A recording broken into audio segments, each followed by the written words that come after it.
2019లో ఎన్నికలు వచ్చాయి అధ్యక్ష.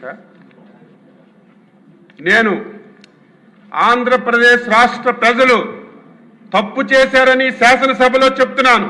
ఇది నా వ్యక్తిగతం, పార్టీకి సంబంధం లేదు, ముఖ్యమంత్రి గారికి సంబంధం లేదు. నేను ఆంధ్రప్రదేశ్ పౌరుడిగా చెప్తున్నాను. 2019వ సంవత్సరంలో ఆంధ్రప్రదేశ్ ప్రజలు తప్పు చేశారు అధ్యక్ష. ఎందుకు ఈ మాట అంటున్నానంటే 2019వ సంవత్సరంలో మళ్ళీ తెలుగుదేశం పార్టీ అధికారంలోకి వస్తే మనకి బాధలు ఉంటాయా? ఈరోజు మళ్ళీ తీర్మానం చేసుకునే అవసరం వస్తుందా? రాజధాని గురించి మళ్ళీ ఇన్ని ఇబ్బందులు పడే అవసరం వస్తుందని నేను అనుకుంటున్నాను అధ్యక్ష. అయితే ప్రజాస్వామ్య వ్యవస్థలో గెలుపు ఓటములు సహజం, ఓడిపోవచ్చు ప్రజల్ని ఓటు వేయకపోతే. అయితే నేను ఎందుకు బాధపడుతున్నాను అధ్యక్ష? నేను 6 సార్లు ఎమ్మెల్యే, ఎంతోమంది ముఖ్యమంత్రులు చూశాను. గతంలో చంద్రబాబు నాయుడు గారు కూడా ముఖ్యమంత్రిగా చూశాను. కానీ 2014-19 ఆంధ్రప్రదేశ్ రాష్ట్రానికి ఒక స్వర్ణయుగం అధ్యక్ష. మీరు కూడా ఉన్నారు, లోకేష్ బాబు గారు పంచాయతీరాజ్ మినిస్టర్గా కూడా ఉన్నారు. ఈ 5 సంవత్సరాలు ఈ రాష్ట్రంలో జరిగినటువంటి అభివృద్ధి కానీ, ఈ రాష్ట్రంలో మనం అందించినటువంటి సంక్షేమం కానీ ఆంధ్రప్రదేశ్ చరిత్రలో ఎప్పుడూ చేయలేదు అధ్యక్ష. ఎంత చేసినా సరే ఎందుకు ఓడించారని బాధపడ్డాం, భయపడ్డాం. పోనీయాలు కానీ ఎవరో కొత్తగా ఆకాశం నుంచి దిగొచ్చి ఒక రాజకీయ పార్టీ పెట్టి నేను అది చేస్తాను ఇది చేస్తానని నమ్మిస్తే ప్రజలు ఓట్లేశారంటే నేను హర్షిస్తాను అధ్యక్ష. ప్రజాస్వామ్యంలో అది సహజం.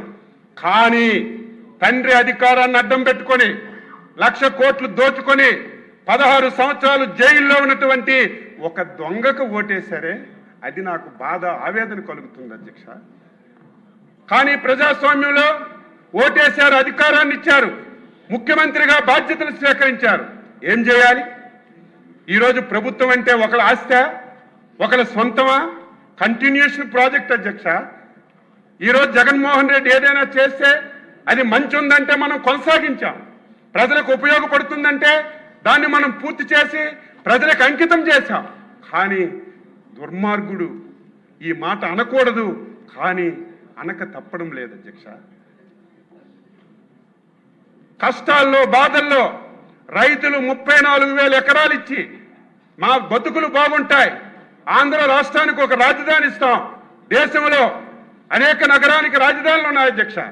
హైదరాబాద్ ఉంది తెలంగాణకి, బెంగళూరు ఉంది కర్ణాటకకి, చెన్నైకి మద్రాసు ఉంది, ముంబై ఉంది, పెద్ద పెద్ద రాజధానులు ఉన్నాయి అధ్యక్ష.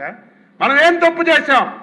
హైదరాబాద్ పోయిందని అర్థం కాదు, దానికి మించిన రాజధాని నిర్మించుకోవాలి, భావి తరాలకి మంచి చేయాలని ఒక శిల్పిలాగా కష్టపడి పనిచేస్తే దుర్మార్గుడు వచ్చి ఈ రాష్ట్రాన్ని ఏ విధంగా నాశనం చేశాడో చెప్పవలసిన అవసరం లేదు అధ్యక్ష.